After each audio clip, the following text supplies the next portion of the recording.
এক মৰ্মান্তিক প্ৰেম কাহিনী। প্ৰেমৰ বাবেই ইহলীলা ত্যাগ কৰিলে এজনী অপৰিপক্ক প্ৰেমিকাই। বাছি ললে আত্মহননৰ দৰে চৰম পন্থা।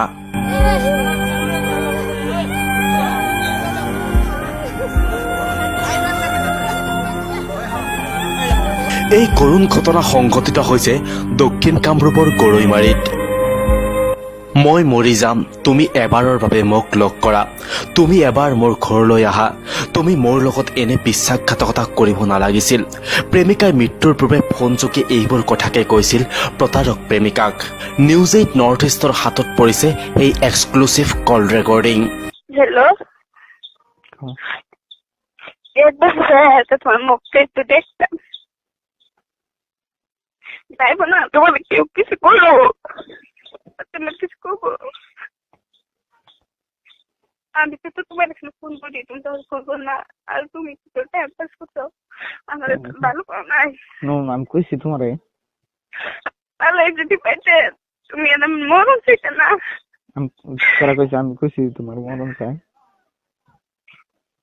तुम যদি শাস্তি তুমি যদি আমাদের হাসে ভালো করে থাকতা তোমার মুখ দিয়ে চলে কথা বের হতো কেমনে কালকে কইলাম কোন নাই আব্বা মা দেখতে গেলো হয় তুই যদি ভালো থাকে তুই যদি অনেক পাগল হয়েছিস তাহলে তো অতি তোর জন্য এবার পাগল হয়ে হবে তাহলে বল গার্জেন বা একজন বা দুজন আইলে মিলিয়েছিল যা কিছু যা একটু করে ওই যদি তুই অনেক একটি পাগল তাহলে তুই যদি সুখে থাকাতে শুনে তাহলে আমার দিতে কি হবো আর তুমি এক কোথায় করে আছে টাইম পাস করছি কথা আমি এভাবে কথা কিছু না না না আমার ফোন করছে নাম কোন নাই মিছা কথাটা আর ভারতটা বুঝছি সব এটা মিছা কথা আর আমি আব্বার সঙ্গে তোমার করলাম যে তুমি যদি আমার ভালো পেয়েছিলে তাহলে আর নিবা নাকি তুমি করলে ভালো হয় কি কোনো অপরাধ এটা করলে এক কোথায় ওরা বুঝে না কি ওর মাথায় কিছু নাই বুঝতে পারলে পুরান চালাইতো না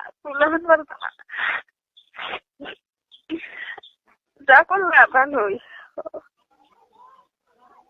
একদিন হলে আমার লেগে কান্দন লাগবো কান্দো না তো আমি জানি তুমি আমার টাইম পাস করছো তুমি কান্দাকে তোমার লাগে কত গিয়ে দিয়ে মানুষের কথা আছে তোমার বিয়ে করে তুমি শেষ তুমি সব ভুলে গেলে আর আমার কে দেখবে তোমার তুমি এই ছোটগুলো যে তুমি আমার মাথা থেকো মুখ থেকো তুমি আমার বলবে না আমি এই হতে তোমার বলে নেই তবে তোমার জন্য যেহেতু খাবার তোমার মায়ের তোমার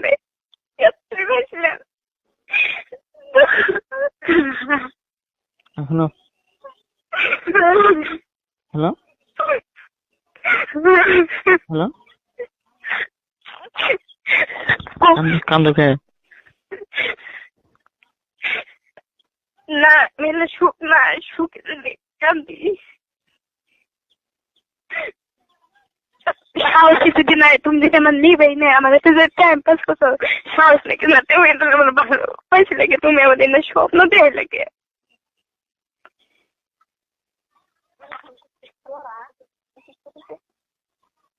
হ্যালো কাও তুমি একটা হচ্ছে তোমার লাইফ হবে একটু মধ্যে হালতাম তোমার চমকে ছিল লাগো করে না যে ফোরটা লাগো সেইটা তোমার মুখটা একটু দেখতাম বাস হয়, প্ৰেমিকৰ প্ৰতাৰণাৰ বাবেই প্ৰেমিকাই বাছি ললে এনে চৰম পন্থা। মাত্ৰ এবাৰৰ বাবে লগ পাব বিচাৰি প্ৰেমিকাই ফোন কৰিছিল প্ৰেমিকাক, কিন্তু নিষ্ঠুৰ প্ৰেমিকে সেয়া নকৰিলে।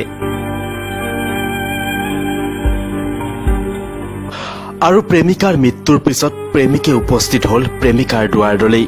সেই সময়ত প্ৰেমিকাই বিদায় লৈছিল এই সংসাৰৰ পৰা, আৰু প্ৰেমিকাৰ নিথৰ দেহ প্ৰত্যক্ষ কৰি প্ৰেমিক ব্যাকুল।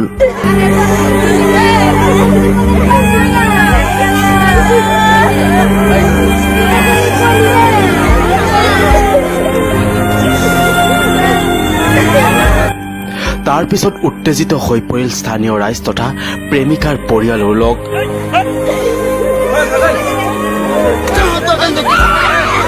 ঘটনাস্থলীত আৰক্ষীৰ লোক উপস্থিত থকাতে প্ৰাণ ৰক্ষা পৰিল প্ৰেমিকৰ।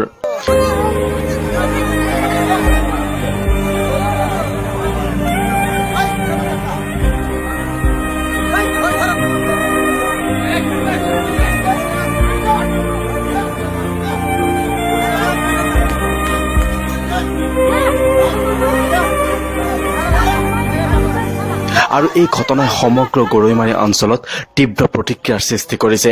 এনে আমি শুনা পাইছিলোঁ যে প্ৰেম সম্পৰ্কীয় ছোৱালীজনীৰ কিবা এটা ঘটনা ঘটি আছে।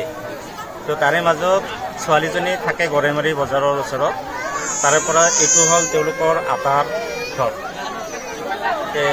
কালি না পৰহি তেওঁলোকে ছোৱালীজনীক এইটো ঘৰত থৈ গৈছে। সেনেকৈ আছে। এতিয়া আজি 11টা চাৰে 11টামান বজাত তেওঁলোকৰ ঘৰৰে 13টা মানুহ কেইটা মানে চিঞৰি আছে। কি হ'ল মই ঘৰতে আছোঁ তেতিয়া। মই ওলাই আহিলোঁ, তেতিয়া তেওঁলোকে ক'লে যে এই ছোৱালীজনীয়ে ফাঁচি লৈছে। এইখিনিয়ে মই জনালোঁ। আপুনি জনামতে ছোৱালীজনী আজিজু ৰহমান চৌধুৰীৰ ৰিপৰ্ট, নিউজ 8 নৰ্থ ইষ্ট।